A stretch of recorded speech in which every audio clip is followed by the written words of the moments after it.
नमस्कार। गुहार छत्तीसगढ़ में आप सभी का बहुत स्वागत है। मैं हूं आपके साथ सोनू सेन। देश में एक बार फिर पेट्रोल डीजल के दामों को लेकर केंद्र और राज्य सरकारों के बीच तीखी बहस छिड़ गई है। प्रधानमंत्री नरेंद्र मोदी ने कहा कि जनता को राहत देने के लिए राज्यों को पेट्रोल डीजल से वैट टैक्स कम किया जाना चाहिए। इस पर गैर बीजेपी शासित राज्यों के मुख्यमंत्री हमलावर है।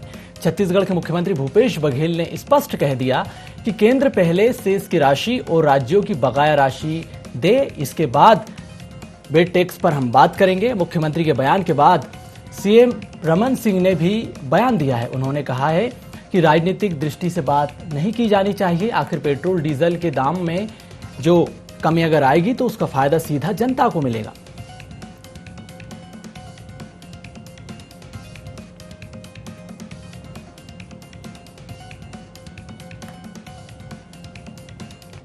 पेट्रोल डीजल के बारे में बात करने लगे। पेट्रोल डीजल की स्थिति क्या है? सबसे पहली बात यह है कि पेट्रोल डीजल में सेंट्रल एक्साइज में तो 42% राज्यों को मिलता है, लेकिन शेष की जो राशि है वो सीधा सीधा सेंट्रल गवर्नमेंट को मिलता है, राज्य सरकारों को नहीं मिलता। तो उस समय सेंट्रल एक्साइज में उन्होंने 4 या 5% कम किया था और बताया कि हमने एक्साइज में कम कर दिया, लेकिन शेष लगा के पूरा पैसा खुद सेंटर में रख लिए और राज्यों के हक मारा गया। उस समय यदि सेंट्रल एक्साइज में उसको रखते तो राज्यों को 42% मिलता। दूसरी बात यह है कि 42% राशि मिल कहाँ रही है? यदि छत्तीसगढ़ की बात करें तो अभी तक के हमारे 30,000 करोड़ रुपया लेनदारी है। अपने शासित राज्यों में वो कम कर ले या फिर हमारी जो पैसा है, हमारे अधिकार है, उसको दे दे और खुद शेष खत्म करें।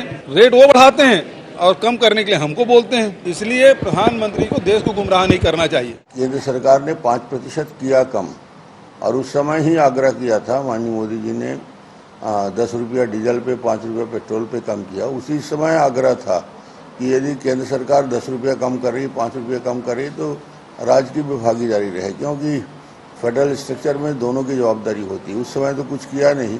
अभी पूरे के पूरा राजनीति करने की दृष्टि से जो बात करते हैं उससे जनता को लाभ नहीं मिलेगा। प्रधानमंत्री नरेंद्र मोदी ने देश के सभी राज्यों के मुख्यमंत्रियों से चर्चा की और वीडियो कॉन्फ्रेंसिंग के जरिए कई राज्यों के मुख्यमंत्री इस चर्चा में शामिल हुए। इसी दौरान प्रधानमंत्री नरेंद्र मोदी ने राज्यों से अपील की है, नसीहत दी है कि वेट टैक्स कम करें, जिससे कि आम जनता को राहत मिल सके, पेट्रोल डीजल के दामों में कमी आ सके। क्योंकि केंद्र सरकार ने नवंबर 2021 में एक्साइज ड्यूटी को कम किया था। पेट्रोल पर 5 रुपए और डीजल पर 10 रुपए कम किए थे। उसके बाद से कई राज्यों ने वेट टैक्स कम नहीं किया। उसको लेकर प्रधानमंत्री ने कई राज्यों के मुख्यमंत्री को कटघरे में खड़ा किया है।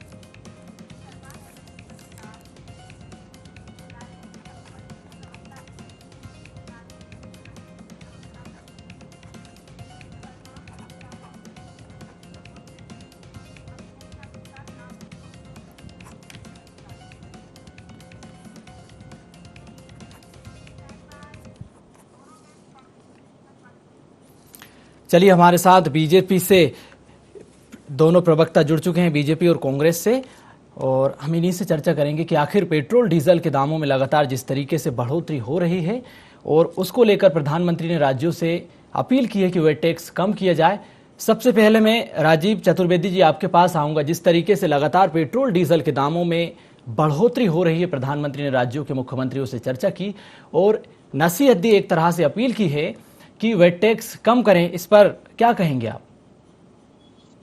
और देखिए, विश्वव्यापी एक संकट चल रही है और तमाम अवरोधों के बीच भी केंद्र सरकार बहुत अच्छे से काम कर रही है।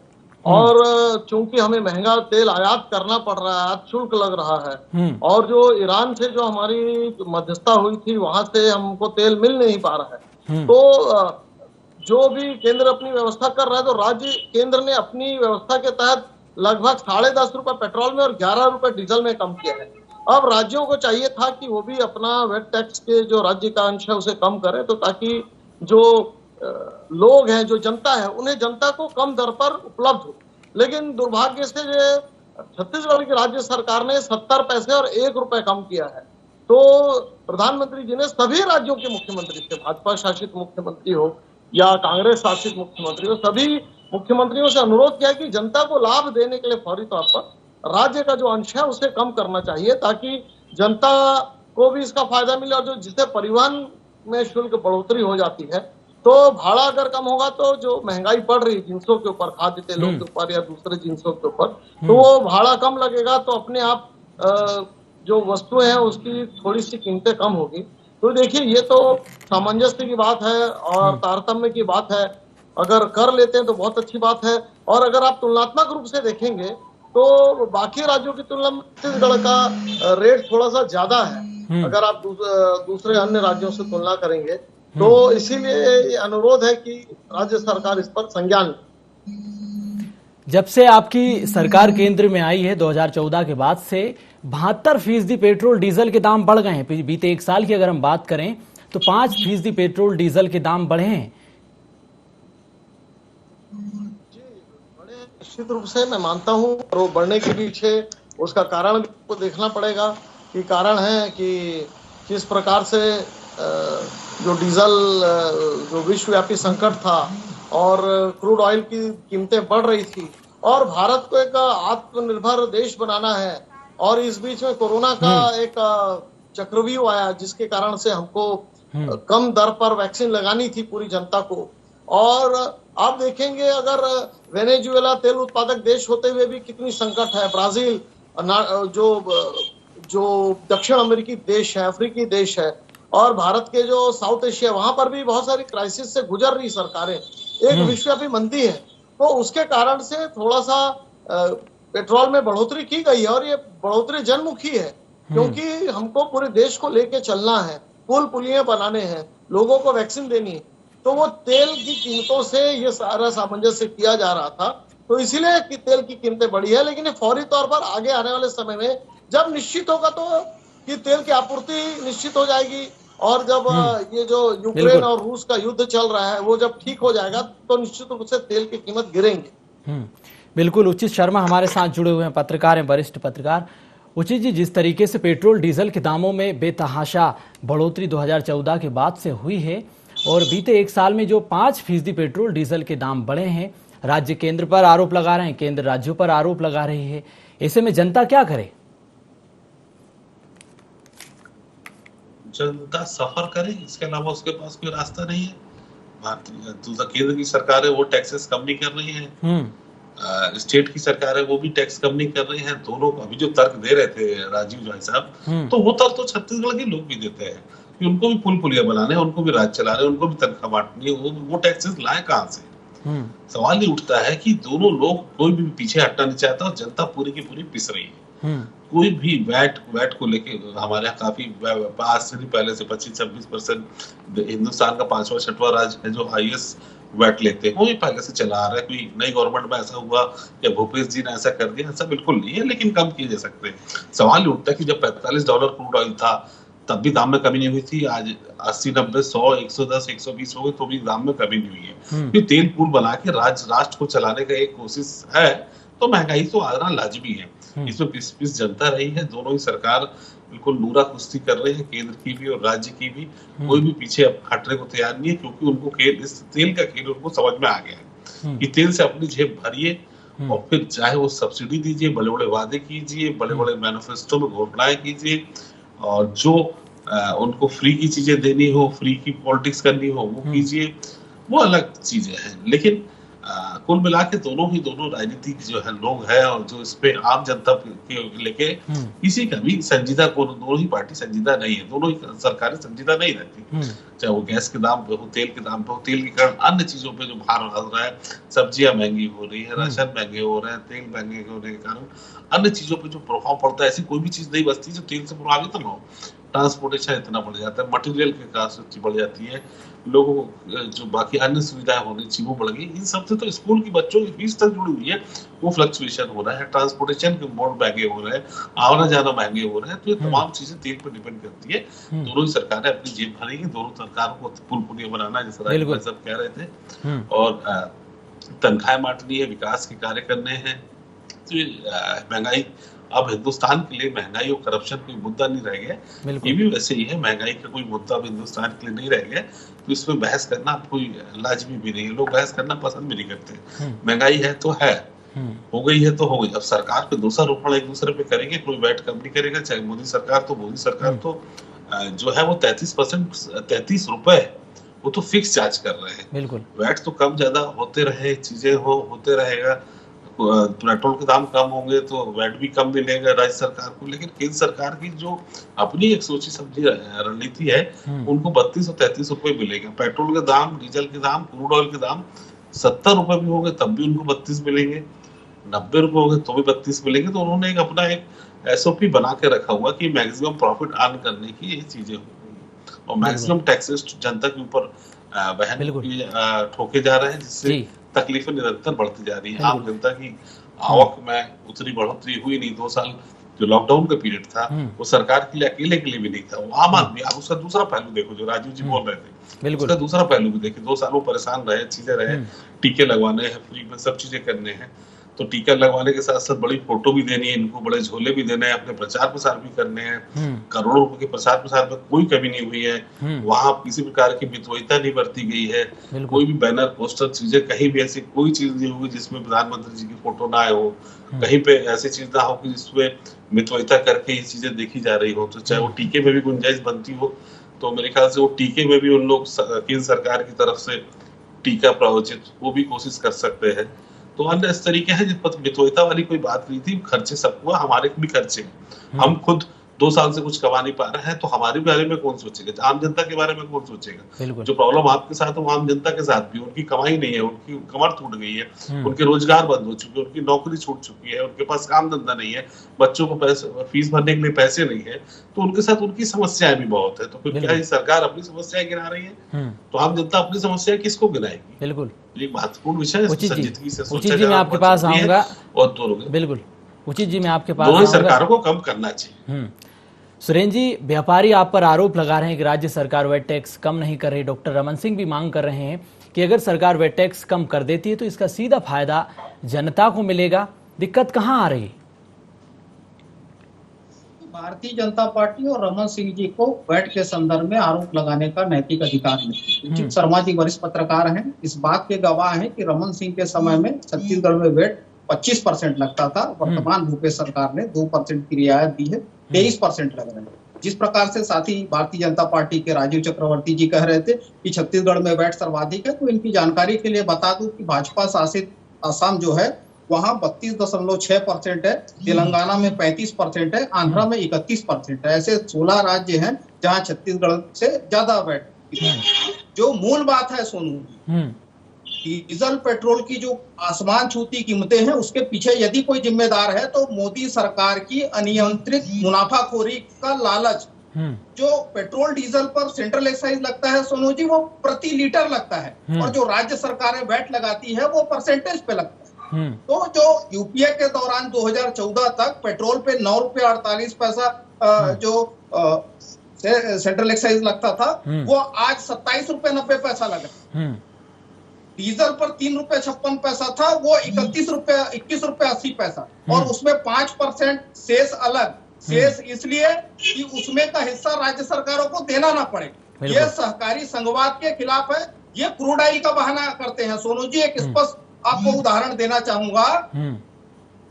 कोविड के दौरान एक समय ऐसा आया जब अमेरिका वायदा बाजार में क्रूड ऑयल की कीमत -1.41 डॉलर प्रति बैरल। इसका मतलब यह होता है सोनू जी कि आप क्रूड ऑयल भी ले जाओ और पैसा भी ले जाओ, क्योंकि जो उत्पादन है उसको रोकने के बाद फिर से शुरू करने में लागत बढ़ जाती है, और उनके पास स्टोरेज की क्षमता समाप्त हो गई थी। उस दौरान भी मोदी सरकार की मुनाफाखोरी में कोई कमी नहीं आई। लोगों के जेब पर डकैती कर 26.5 लाख करोड़ से अधिक की राशि, सुन लीजिए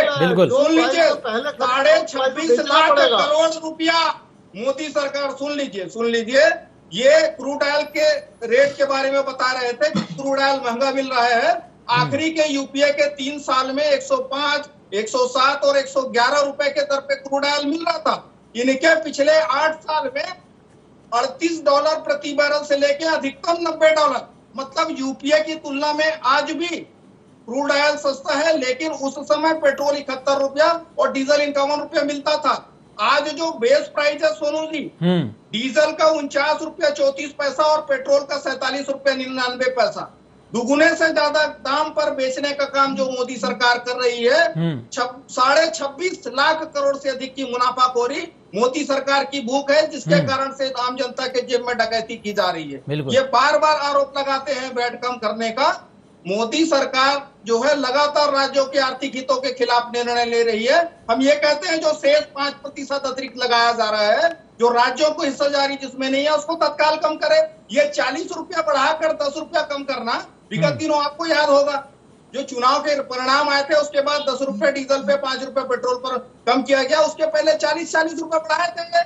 तो ये 40 रुपए बढ़ाकर 10 रुपए कम करने वाले जो 2% ऑलरेडी जो कम कर चुके हैं, उनसे कम करने की अपील करते हैं। तो मोदी सरकार और भारतीय जनता पार्टी का रवैया राज्यों के आर्थिक हितों के खिलाफ है, आम जनता के हितों के खिलाफ है। इनके विकास के मायने सोनू जी केवल गरीबी का विकास, भुखमरी इंडेक्स में लगातार पिछड़ना, महंगाई का विकास और असमानता, इनके चंद पूंजीपति मित्र। देखिए पेट्रोल डीजल में उदाहरण देता हूँ, हाल ही में जो रूस से एग्रीमेंट हुआ था, जो सस्ते दर पे क्रूड ऑयल मिलना था, वो ओएनजीसी और सरकारी तेल कंपनियों के लिए नहीं, ये रिलायंस पेट्रोल पंप को दिलाया गया, रिलायंस पेट्रोलियम कॉर्पोरेशन को दिलाया गया। तो इनके फोकस में इनके चंद पूंजीपति मित्रों का आर्थिक हित है, और यही कारण है कि जब 85% लोगों की आय घट रही है, लगातार मध्यम वर्ग से गरीबी रेखा में ढकेले जा रहे हैं, इनके पूंजीपति मित्रों की संपत्ति जो हर 20 महीने में 1800 गुना बढ़ जाती है। तो इनके फोकस में आम जनता की हित नहीं है। आज महंगाई और डीजल पेट्रोल के दाम के पीछे अगर कोई जिम्मेदार है तो वो मोदी सरकार की गलत नीतियां हैं और इनकी अनियंत्रित मुनाफाखोरी की हवस है। राजीव जी जवाब दीजिए, आपकी गलत नीतियों की वजह से पेट्रोल डीजल के दाम बढ़ रहे हैं, देखिए मुनाफाखोरी कर रहे हैं आप। सुरेन जी एक विद्वान है, मैं उनकी बहुत इज्जत करता हूँ, लेकिन सुरेन जी अनर्गल जो कांग्रेस कमेटी उन्हें सिखाती है कि हर बात में पानी ज्यादा गिर रहा है तो मोदी, आर्थिक स्थिति खराब है तो मोदी मोदी मोदी। अरे आप सुरेन जी, आप एक विवेक शून्य इंसान नहीं, आप विवेकशील इंसान है। आप कहते हैं कि कमोडिटी बाजार, क्या भारत सरकार कमोडिटी और वायदा बाजार से चलता है? आप जिस क्रूड ऑयल की कहानी सुना रहे थे मेरे दोस्त, वो क्रूड ऑयल जब 10,000 मीट्रिक गैलन जब इकट्ठा होता तब उसका डिस्ट्रीब्यूशन होता है। आप उसकी तुलना करेंगे कि अमेरिका वायदा बाजार में पेट्रोल माइनस हो गया था, उस समय माइनस रेट में क्यों नहीं दिया गया? साहब जी, ये जब गैलन आते हैं उस गैलन का डिस्ट्रीब्यूशन होता है। पेट्रोल की वितरण व्यवस्था को समझिएगा। जब वो क्रूड ऑयल आता है, उसके बाद आने के बाद वो जहाजों से जब यहाँ फिलिंग होती है, जामनगर रिफाइनरी में होती है, तब तक 1 महीने का वक्त बीत जाता है। उस 1 महीने के दौरान पेट्रोल के दाम घटते बढ़ते रहे। आपने कहा कि जीरो में क्यों नहीं लिया? अरे साहब, वो फायदा तो मिला है। और आपको एक चीज भी जानना पड़ेगा कि अगर हम पेट्रोल के राजस्व से ही वैक्सीन लग रही है, पेट्रोल के राजस्व से वैक्सीन लगाया, 105 और 111 रुपया था, आज $90 नहीं पहुंच पाए। आप क्योंकि आर्थिक विशेषज्ञ हैं, आप इनकम टैक्स और वित्तीय मामलों का आप लेखा जोखा करते हैं, आपको मालूम होना चाहिए श्रीलंका किस धरातल पर पड़ा है। आपको देखना चाहिए कि वेनेजुएला की क्या स्थिति है। आपको देखना पड़ेगा कि आज ब्राजील की क्या स्थिति है, आज मैक्सिको क्या स्थिति है, आज बेलारूस की क्या स्थिति है। तो क्या आप अन्य देशों से राजीव जी, क्या आप अन्य देशों से भारत की तुलना कर वो पेट्रोल डीजल के दाम बढ़ाने वाले हैं क्या? आपको लगता है कि भारत में भी पेट्रोल डीजल सस्ता है? राजीव जी, बिल्कुल राजीव जी, सवाल आपसे मेरा ये है, राजीव जी, क्या आपको लगता है कि भारत में पेट्रोल डीजल सस्ता है? जो अन्य देशों के आप आंकड़े गिना रहे हैं, रसोई गैस दुनिया में सबसे महंगी नदी कहीं है। जो मेरा मित्र अभी कह रहे थे कि मुनाफाखोरी से पेट्रोल का पैसा कमाया गया है, तो ये मुनाफाखोरी नहीं है, ये वित्तीय प्रबंध है कि पेट्रोल ही एकमात्र माध्यम था हमारे पास। जब से जीएसटी की आपूर्ति नहीं आ रही थी, 2 वर्ष तक मार्केट बंद रहा, विश्व व्यापार बंद रहा, तो कमाई का जरिया बना लिया आपने पेट्रोल डीजल को कुल मिलाकर। कारण से लोगों को मुफ्त में वैक्सीन लगी, जिसके वजह से आयुध कारखाने में युद्ध का भंडार सुरक्षित है, जिसके कारण से ट्रेनें चल रही है, जिसके कारण से शिक्षा व्यवस्था चल रही है, जिसके कारण से सब्सिडियां दी जा रही है। आप अगर कह दें कि मुफ्त का पेट्रोल दें और सम मूल्य पर भी ऐसा नहीं हो सकता। देश के जो आर्थिक विशेषज्ञ सुरेंद्र जी, आप जैसे विशेषज्ञ लोग बैठे हुए हैं, उनका कहना है कि हमको अपने राजस्व का भुगतान करने के लिए कहीं ना कहीं से आपूर्ति करनी पड़ेगी, तो पेट्रोल उसका एक माध्यम है। और जैसी आर्थिक सुनामी चले जाएगी, जो ये मंदी चले जाएगी, फिर वापस पेट्रोल के दाम कम होंगे। राजीव जी, एक आरोप और आप पर लग रहा है कि जो राज्यों का जीएसटी का पैसा बकाया है वो क्यों नहीं दे रहे हैं आप? नहीं, जीएसटी का पैसा मिलेगा। देखिए, पिछले कब बार मिलेगा? उन्होंने आरोप लगाया था, वो पैसा आ चुका है। अभी पिछला जो बकाया है वो भी आ जाएगा, स्नैच में आ जाएगा। राजनीतिक शिगुफा खड़ा कर देने से नहीं होता है। सब राज्यों को, जो ये संघीय वित्तीय व्यवस्था है, सारे राज्यों को जीएसटी आपूर्ति का पैसा जाएगा। छत्तीसगढ़ के पास भी आएगा। पिछला जीएसटी आपूर्ति का पैसा भी आ चुका है और उसके बावजूद भी बोलते अभी का क्यों नहीं आया। अरे भाई, स्नैच करना, जितने हर राज्यों का ये एक प्रोसीडिंग है, धीरे धीरे हर राज्यों का पैसा जाता है।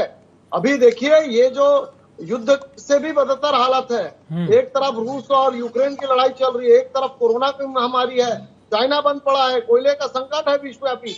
उसके बीच में देश को चलाना कोई हंसी खेल की बात नहीं है। देश यदि सुदृढ़ और सुगठित है तो हमारे वित्तीय नियोजन की वजह से है। आप धैर्य धरिए सुरेंद्र जी, निश्चित रूप से पेट्रोल और डीजल के उचित शर्मा जी, मैं आपके पास आऊंगा।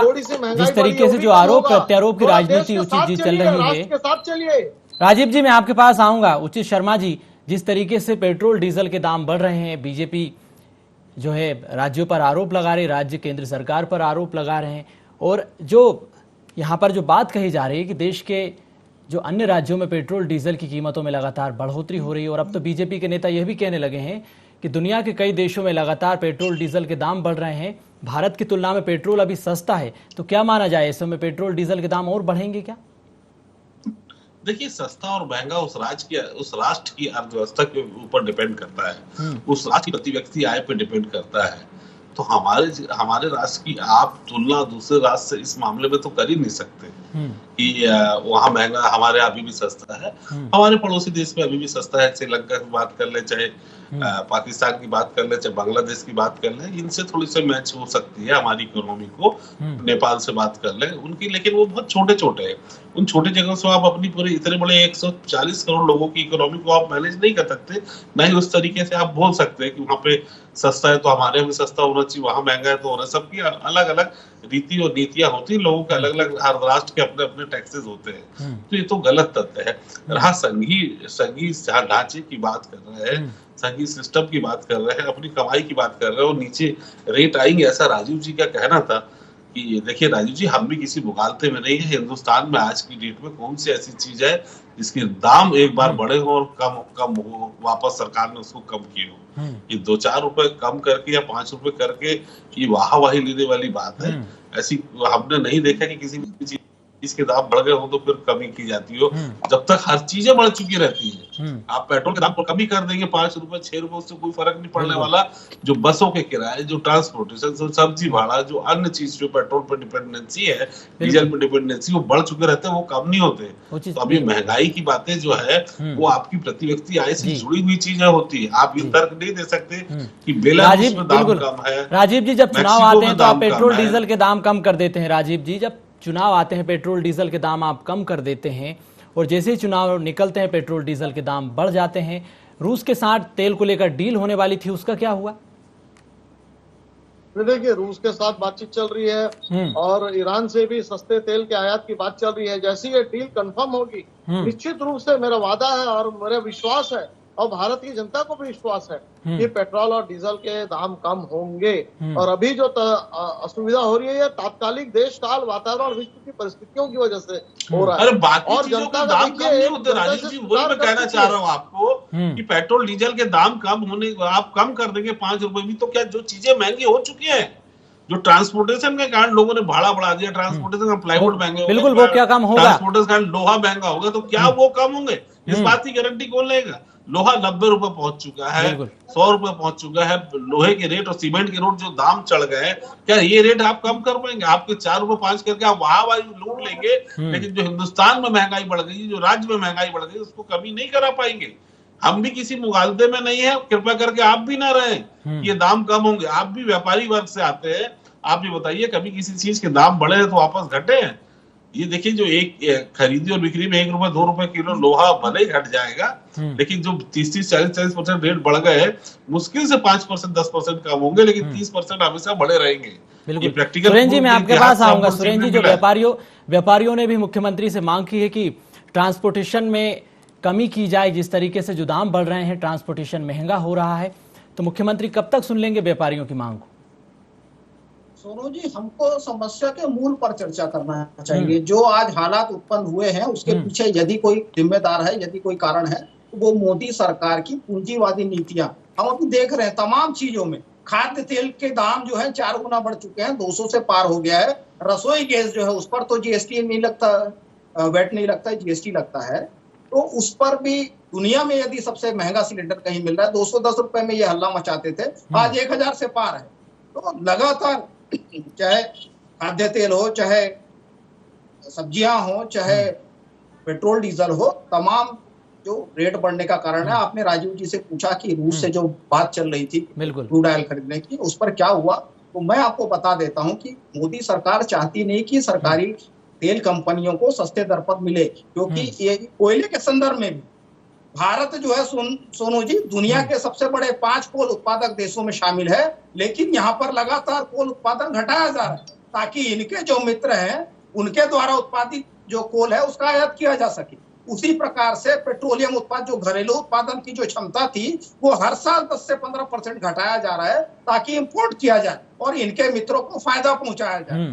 पेट्रोल डीजल से लेकर तमाम, आपको विदित होगा कि पिछले दिनों जो आवश्यक वस्तु अधिनियम है उसमें संशोधन करके जो अनाज, दलहन, तिलहन को आवश्यक वस्तुओं की लिस्ट से बाहर कर दिया गया ताकि इनके जमाखोर और मुनाफाखोर मित्रों को लाभ पहुंचाया जा सके। तो पूरी तरह से केंद्र की मोदी सरकार पूंजीवाद की गुलामी। राजीव जी, बिल्कुल अंतिम प्रतिक्रिया, राजीव जी अंतिम प्रतिक्रिया आपसे मैं लेना चाहूंगा कि जो पेट्रोल डीजल के दाम में जो बढ़ा उतार चढ़ाव देखने को मिल रहा है, अन्य खाद्य सामग्री और अन्य चीज़ों के दाम भी बढ़ रहे हैं, तो क्या जो अन्य चीज़ों के दाम बढ़ रहे हैं उसके दाम कम होंगे, इसकी गारंटी कौन लेगा?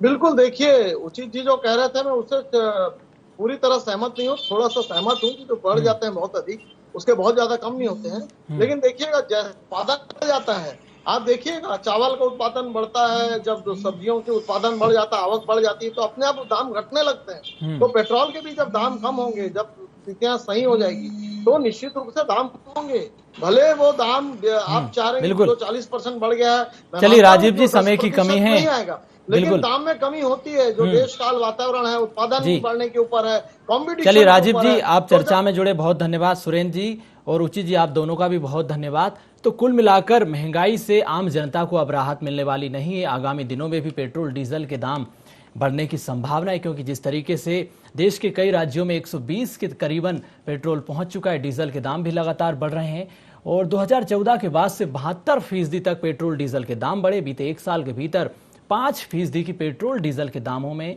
बढ़ोतरी हुई। खाद्य सामग्रियों के दाम भी लगातार बढ़ रहे हैं। फिलहाल चर्चा में इतना ही, मुझे दीजिए इजाजत। आप देखते रहिए IND24।